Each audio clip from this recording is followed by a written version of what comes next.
Bonjour à tous. Donc, on est aujourd'hui le 15 Tevet et nous allons donc continuer notre étude du Tanya avec le début du chapitre 10. Après avoir donc décrit dans le précédent chapitre le combat incessant qui oppose les deux âmes du juif, l'âme divine et l'âme animale pour gouverner le corps, Rabbi Shneur Zalman va définir maintenant ce qu'est le tzaddik, le juste, de manière à ce qu'on comprenne bien véritablement ce qu'il est, comme le décrit, comme celui qui s'est défait totalement de son âme animale et a transformé le mal qu'elle renfermait en elle en bien. Le niveau de tzaddik comprend donc deux catégories générales. Le tzaddik accompli, tzaddik gamour, appelé aussi tzaddik, qui ne connaît que le bien, chez Tovlo, et il est un homme qui a en fait a été capable de transformer le mal de son âme animale en bien. Celui qui n'est pas encore parvenu, ce tzaddik, à effacer, à transformer le mal qui est en lui, est qualifié comment? De tzaddik inaccompli et de tzaddik qui connaît le mal, tzaddik veralo, c'est-à-dire en lequel demeure un résidu de mal.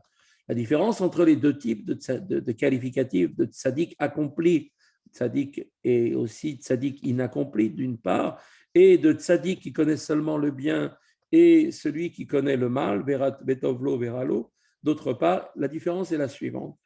La première paire de descriptifs concernant le tzaddik, on dit qu'il est accompli ou bien inaccompli, eh bien, cette première paire fait référence au niveau d'amour que le tzaddik a pour Dieu. C'est cet amour qui lui vaut le titre de tzaddik. Chez le tzaddik accompli, cet amour est entier, tandis qu'il ne l'est pas chez le tzaddik inaccompli. Le deuxième jeu de termes, quand on dit que le tovlo veralo, eh bien, fait référence à la transformation du mal de l'âme animale en bien. Celui dont le mal a été transformé totalement est appelé tzaddik vetovlo, qui ne connaît que le bien, alors que celui en qui subsiste un résidu de mal est appelé tzaddik veralo, qui connaît donc le mal. Il faut maintenant ici fortement souligner le fait que le mal qui est évoqué dans ce contexte fait référence à ce qui n'est qu'un imperceptible résidu qui réside dans le cœur et non comme étant un mal véritable s'exprimant en pensée, parole, action. C'est comme une graine qui n'a jamais poussé, mais elle est là. Alors maintenant, par son travail, le tzaddik va finir par extirper même cette graine de manière à ce qu'elle soit complètement transformée, elle aussi, en bien. Or, quand l'homme fait prévaloir son âme divine sur son âme animale, et qu'il est en lutte, à une telle lutte contre son âme animale, il a tellement lutté au point de chasser et d'annihiler complètement le mal qui est en elle de sa demeure en lui, c'est-à-dire de la partie gauche de son cœur, ainsi qu'il est dit dans le Deutéronome, et tu supprimeras le mal de ton sein, le verset dans lequel la Torah enjoint chaque juif d'enlever complètement le mal qui est en lui, c'est-à-dire qu'il ne s'agit pas simplement de bannir l'expression extérieure et concrète du mal, les mauvaises pensées, les paroles et l'exaction, ça c'est pas seulement ça, mais la Torah nous demande aussi que le mal lui-même ne se trouve plus du tout et ne trouve plus du tout aucun intérêt à vouloir chercher le mal. Parce que celui qui combat en pensée, parole, action, auquel ne laisse jamais la possibilité de s'exprimer à son mauvais penchant, il n'en reste pas moins qu'il peut avoir un sentiment encore de quelque chose, un attrait pour le mal. Là, ce qu'on nous demande, ce que la Torah nous demande à chacun d'entre nous, c'est de faire en sorte d'éradiquer totalement le mal qui est en nous. Quand un homme parvient à cette fin, sans que le mal ait été changé en bien, et preuve en est que sa force de désir du mal aurait été orientée uniquement vers le bien et la sainteté, ce qui n'est pas encore le cas, comme va le montrer la suite de ce chapitre. Nikrat Tzadik, chez Eino Gamo, eh bien, il est appelé comment, cet homme-là, ce Tzadik, il est appelé Tzadik inaccompli. Et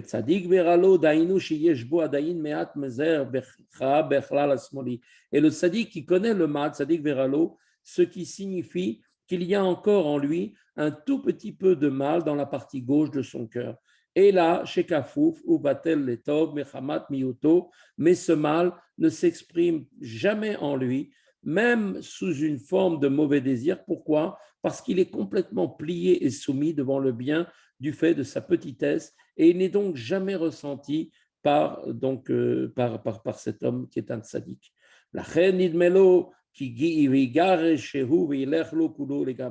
C'est pourquoi le tzaddik qui connaît le mal a l'impression de l'avoir chassé et que celui-ci a entièrement disparu. Aval behemet, mais en vérité. Ilou chalav ve'alach lo legamre kol hara shebo ayanefar letov mamash. Si tout le mal qui était en lui l'avait quitté et avait totalement disparu, il aurait été transformé en bien. Donc le rabbi relève la contradiction apparente entre les deux propos qui sont tenus à l'égard de la mauvaise nature chez le tzaddik. D'un côté, il est dit que le mal a été chez lui totalement éradiqué et par ailleurs qu'il a été transformé en bien. Le rabbi délivre donc l'explication suivante. La mauvaise nature présente deux aspects. D'une part, la force de désir de l'âme animale et d'autre part, ses vêtements souillés, les mauvais désirs vers lesquels l'énergie de l'âme animale a été canalisée. Ces vêtements ne peuvent pas être élevés ou transformés, ils doivent impérativement être retirés et éradiqués.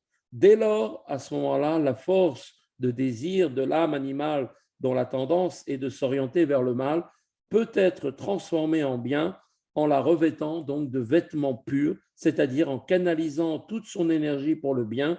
Si cette énergie n'a pas encore été transformée en bien, c'est la preuve que les mauvais vêtements n'ont pas été complètement retirés. Et donc, comme observé précédemment, cette affirmation nécessite quelques éclaircissements. La question, c'est pourquoi l'absence de désir du tzaddik à l'égard du mal n'est-elle pas la preuve de sa destruction? Pourquoi affirmer que ce tzaddik Véralo a seulement l'impression de s'être débarrassé du mal? Pour répondre à ces questions, Rabbi Shneur Zalman poursuit en clarifiant le sens de l'expression tzaddik accompli, tzaddik gamour. Voilà brièvement son explication. Ainsi qu'il a été expliqué dans le chapitre précédent, le tzaddik ne peut opérer la métamorphose de son bien en mal qu'en faisant intervenir son immense amour pour Dieu, un amour appelé Ahava Betanogim, un amour dans les délices. Il en découle que le tzaddik inaccompli, dont l'amour dans les délices est encore relatif, n'a pas réalisé cette transformation totalement. L'amour dans les délices est donc le critère par lequel se mesure le niveau d'éradication du mal chez le tzaddik. Voilà maintenant, tel que le présente dans les mots du Admor HaZaken, au Biur HaInyan, pour expliquer ce point, nous dit l'Admor HaZaken, qui n'est tzaddik gamour, chez Nefar Hara Shelo Letov, le tzaddik accompli, tzaddik gamour, dont le mal a été transformé en bien, et qui pour cela est qualifié, donc Nikra tzaddik betovlo, est qualifié de tzaddik qui connaît uniquement le bien, ou aliédé asarat abegadim atsoim megamre mehara. C'est celui qui est parvenu à ce niveau en se déshabillant, en se dépouillant complètement de ses vêtements souillés, donc du mal, daïnou, c'est-à-dire, cela signifie qu'il éprouve maintenant une profonde aversion, il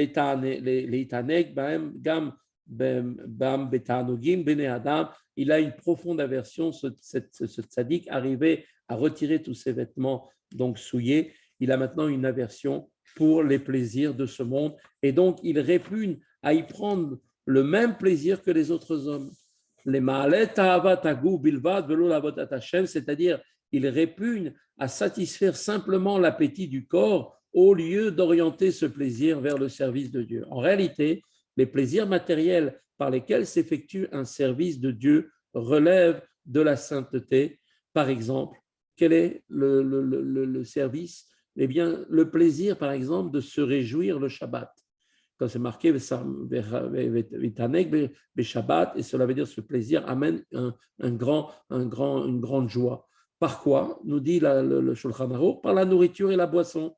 Le plaisir qui révulse le tzaddik est celui qui a pour seule finalité la satisfaction d'un plaisir matériel uniquement. Car ces plaisirs sont des plaisirs matériels.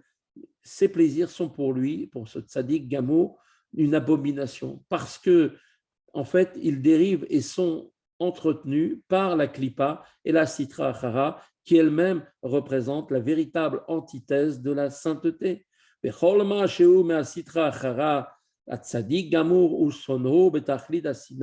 Car lui, le tzaddik accompli, maintenant, il est arrivé à un niveau de haine, véritablement de haine absolue, pour tout ce qui procède de la sitra achara. Mechamad gadol avato l'Hashem, du fait de son immense amour pour Dieu, ve kedushato et sa sainteté, comme on dit, elle est be'ahava rabba betanugim vechiba yetira kanal, car maintenant sa sainteté à ce tzaddik est en fait motivée par un immense amour dans les délices, dont l'intensité dépasse même celle des autres formes d'amour, comme nous l'avons déjà expliqué au chapitre 9 précédent. Rabbi Shlomo Zalman a expliqué que l'amour dans les délices, le Ahava Beta Anugim, est le niveau ultime d'amour pour Dieu. En raison de son immense amour pour Dieu et la sainteté, le tzaddik qui a atteint cette dimension-là, il est totalement il a une haine totale de la klipa et de la sitra achara, qui aime zéléomadze, car elle, la sainteté et la klipa, sont antithétiques, elles sont complètement à deux pôles complètement opposés. Son amour pour Dieu maintenant, chez lui, se traduit donc par un sentiment proportionnel de haine envers la klipa et la sitra achara. Qui dirtive, comme il est dit, tachlit sina sinati lehoivav lehoivim ayuli chakerni veda levabi vegomer. Ainsi qu'il est dit dans Teilim, c'est le Teilim 139, le verset 22 et 23, David Améler dit: je les déteste d'une haine absolue, dit le roi David, à l'égard de ceux qui s'opposent à Dieu. Ils sont devenus pour moi des ennemis. Sonde-moi, dit David Améler à Dieu, et connais mon cœur. En d'autres termes, en me sondant et en sachant combien grand est l'amour que j'éprouve à ton égard, tu réaliseras combien grande est ma haine envers tes ennemis. Donc, mesure pour mesure, plus on aime et une certaine chose, et plus on va avoir en dégoût tout ce qui va être contre cela.